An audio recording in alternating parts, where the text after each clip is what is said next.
बहुत समय पहले मोहनपुर गांव में विरजू नामक बालक और उसकी माता सुशीला रहती थी। विरजू बचपन से ही धार्मिक प्रवृत्ति का बालक था।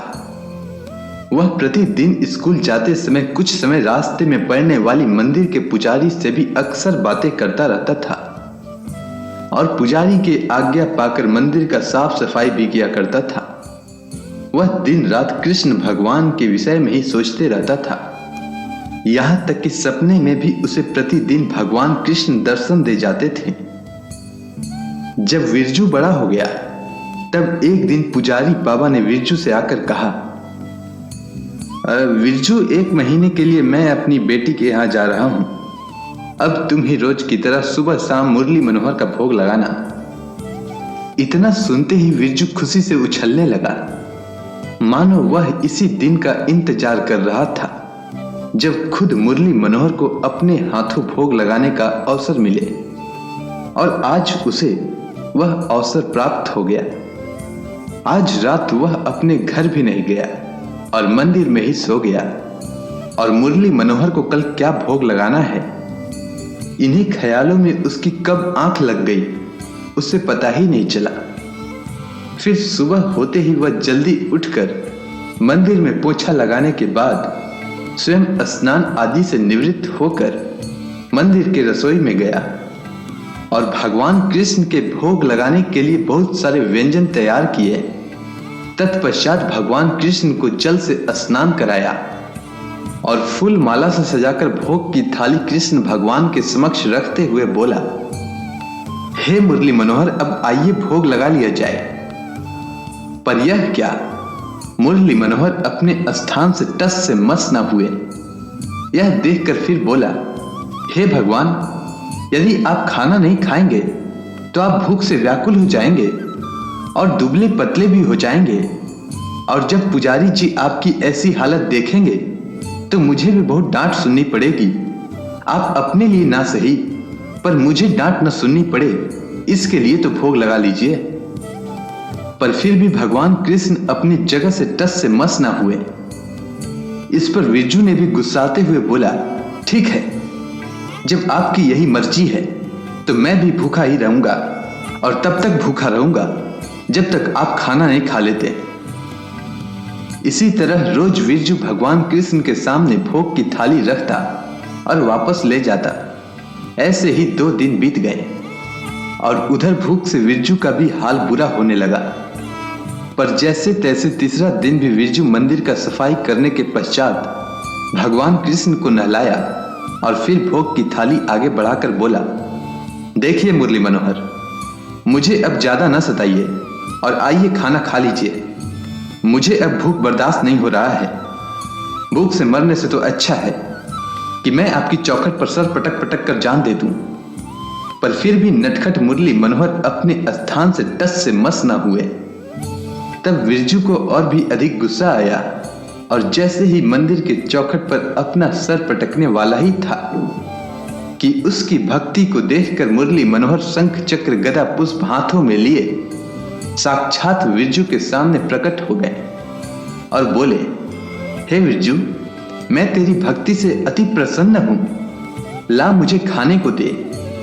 विरजू अपने सामने भगवान को देखा तो उसकी प्रसन्नता का ठिकाना न रहा और खुशी से रो पड़ा और भोग की थाली भगवान की तरफ बिना कुछ बोले बढ़ा दिया। और जब भगवान सारा खाना खाने ही वाले थे कि विरजू बोल पड़ा, अरे अरे अरे, आप तो बड़ा स्वार्थी निकले प्रभु।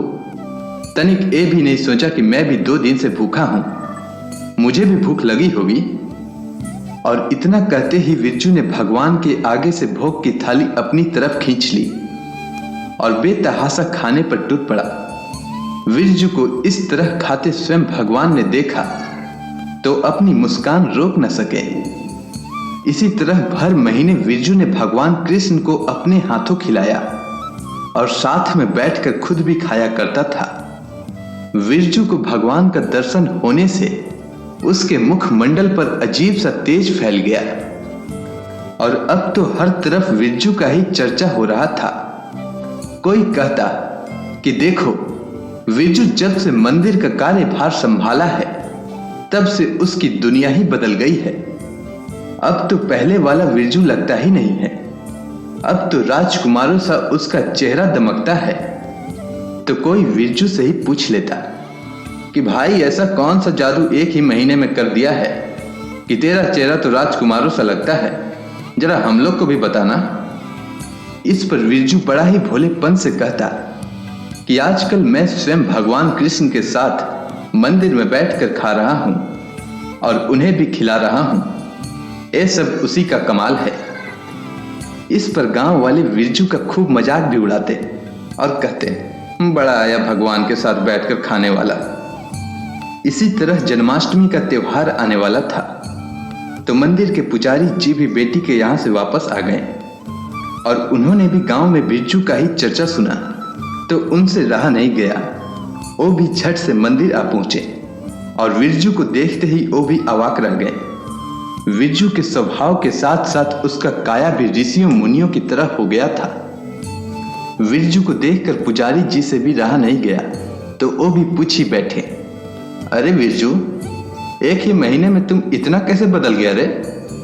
तुझे देखकर तो ऐसा प्रतीत हो रहा है कि तू इस लोक का वासी न होकर देवलोक से उतरे साक्षात भगवान विष्णु के अवतार के समान लग रहे हो। ऐसा कौन सा चमत्कार हो गया?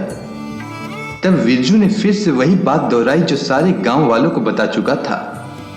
इस पर पुजारी जी ने कहा कि तो हम सारे गांव वासी को भी भगवान श्री हरि का दर्शन करा दे विरजू, तेरा बड़ा उपकार होगा हम पर रे।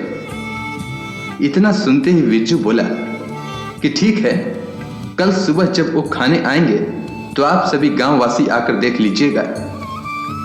सारे गांव वासी सुबह होने का इंतजार कर रहे थे और इधर विरजू की मां सुशीला कोई अनजाने भय से घबरा रही थी कि कल ऐसा तो नहीं कि भगवान श्री कृष्ण आए ही नहीं, तब तो मेरे विरजू को सारे गांव वाले झूठा साबित कर देंगे। यही विचार आते ही उसने भगवान को प्रणाम किया और मन ही मन बोल पड़ी, हे भगवान, मेरे लाल की इज्जत की रक्षा करना प्रभु। इसके बाद सुबह हुई तो वह भी स्नान ध्यान से निवृत्त होकर मंदिर की तरफ चल पड़ी।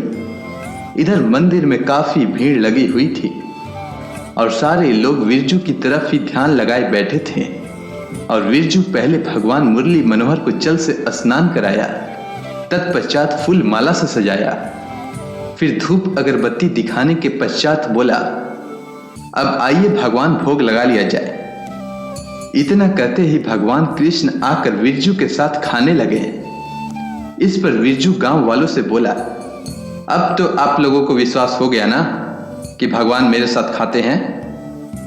इतना सुनकर गांव वाले एक साथ बोले कि कहां भगवान और कैसे भगवान? खा तो तुम रहे हो और बता रहे हो कि भगवान खा रहे हैं। हम लोग को तो कोई भगवान नजर नहीं आ रहा है। इस पर विरजू ने मां से पूछा, मां, तुझे तो भगवान नजर आ रहे हैं ना?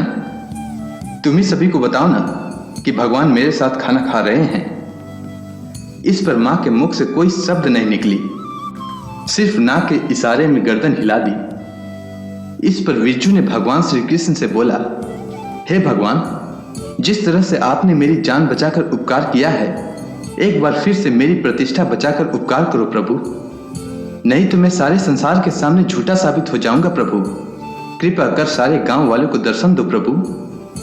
इतना सुनते ही मंदिर में इतना तेज रोशनी फैल गई कि सबकी आंखें उस रोशनी की तेज से अपने आप बंद हो गई।